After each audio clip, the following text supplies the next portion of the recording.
HSC পরীক্ষায় এবার সারা দেশেই ফল বিপর্যয় হয়েছে। কুমিল্লা বোর্ডে পরীক্ষায় অংশ নেয় প্রায় ১ লাখ শিক্ষার্থী। পাশ করেছে ৪৮,৬৫৭ জন। পাশের হার ৪৮.৮৬%।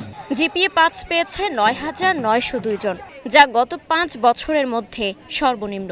তবে এবারের ফল বিপর্যয়কে বাস্তবতা বলছেন শিক্ষক অভিভাবকরা। কুমিল্লা বোর্ডে মাত্র ৪৮.৫, তো এখানে হচ্ছে যে আরেকটু কেয়ারফুলি খাতাগুলো দেখা দরকার ছিল। সলিডলি একটা রেজাল্ট হয়েছে আমি মনে করি। শিক্ষা ব্যবস্থার সাথে ইউজ টু ছিলাম না, এখন যেহেতু সরকার পরিবর্তন হয়েছে তাই স্টুডেন্টরাও একটু এটার সাথে খাপ খাওয়াতে পারছে না। শিক্ষার্থীদেরকে শ্রেণীকক্ষে ফেরত আসতে হবে, ডিভাইস অর্থাৎ বিভিন্ন রকম গ্যাজেটে মনোযোগটা কমাইতে হবে এবং হচ্ছে যে নিজেদের মধ্যে শুধু এম সেট করে সে অনুযায়ী নিজেদের মধ্যে প্রতিযোগিতামূলক মনোভাব আনতে হবে।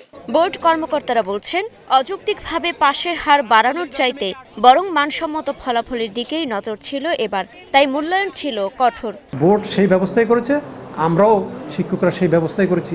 আমাদের প্রকৃত মেধাগুলো যাতে ঝরে না যায়, তারা যাতে প্রকৃত তাদের পরিচর্যায় তারা যাতে ভালো রেজাল্ট করতে পারে, সেই ব্যবস্থাটা করেছে। বরিশাল বোর্ডে পাশের হার ৬২.৫৭%। পাশের হার বিবেচনায় দেশের দ্বিতীয় সর্বোচ্চ ফল পেলেও আগের বছরের তুলনায় তা প্রায় ২০% কম। জিপিএ ৫ পেয়েছে ১,৬৭৪ জন, এটিও গত বছরের তুলনায় ২,০০০ কম।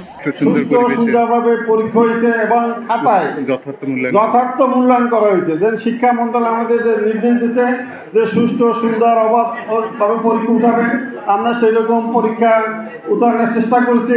সবচেয়ে খারাপ ফল এবার দিনাজপুর শিক্ষা বোর্ডে। পাশের হার ৫৭.৪৯%। জিপিএ ৫ পেয়েছে ৬,২৬০ জন। এই বোর্ডের অধীনে থাকা ৪৩টি কলেজের একজনও পাশ করেনি। শূন্য পাশ করা প্রতিষ্ঠানের সংখ্যাও গেল বছরের দ্বিগুণ। ৪৩টা কলেজের কেন পাশ করলো না, প্রতিষ্ঠান প্রধানকে ডেকে আমরা তাদের সাথে মত বিনিময় করবো, তাদের কাছে আমরা জানতে চাইবো, ব্যাখ্যা চাইবো যে কেন তারা এরকম করেনি, তারপর আমরা পরবর্তী অ্যাকশনে যাব। সিলেট বোর্ডে পাশের হার মাত্র ৫১.৮৬%, যা গত ২০ বছরের মধ্যে সর্বনিম্ন। ৬৯,০০০ পরীক্ষার্থীর মধ্যে পাশ করেছে অর্ধেকেরও কম। জিপিএ ৫ পেয়েছে মাত্র ১,৬০২ জন। বোর্ড কর্তৃপক্ষের মতে, ইংরেজিতে দুর্বলতা, শিক্ষক সংকট এবং নিয়মিত ক্লাসে অনুপস্থিতি এর মূল কারণ। স্কুলে যেরকম ক্লাসে যাওয়ার একটা টান থাকে বা ক্লাসে প্রেজেন্স থাকে, উচ্চ মাধ্যমিক শ্রেণীতে শিক্ষার্থীরা সেভাবে ক্লাসে যেতে চায় না। এই যে ক্লাসে অ্যাবসেন্ট থাকাটা, এটা হচ্ছে গিয়ে আরেকটা বড় বিপর্যয়ের কারণ। দেশজুড়ে ফল বিপর্যয়ের কারণ হিসেবে শিক্ষা সংশ্লিষ্টরা বলছেন, মুখস্থ নির্ভর শিক্ষা পদ্ধতি, ক্লাসে অনিয়মিত উপস্থিতি এবং কঠোর মূল্যায়নই এর কারণ।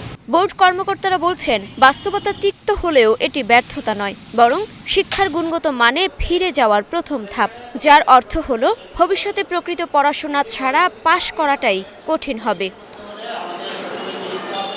মুক্তা আক্তার, স্টার নিউজ।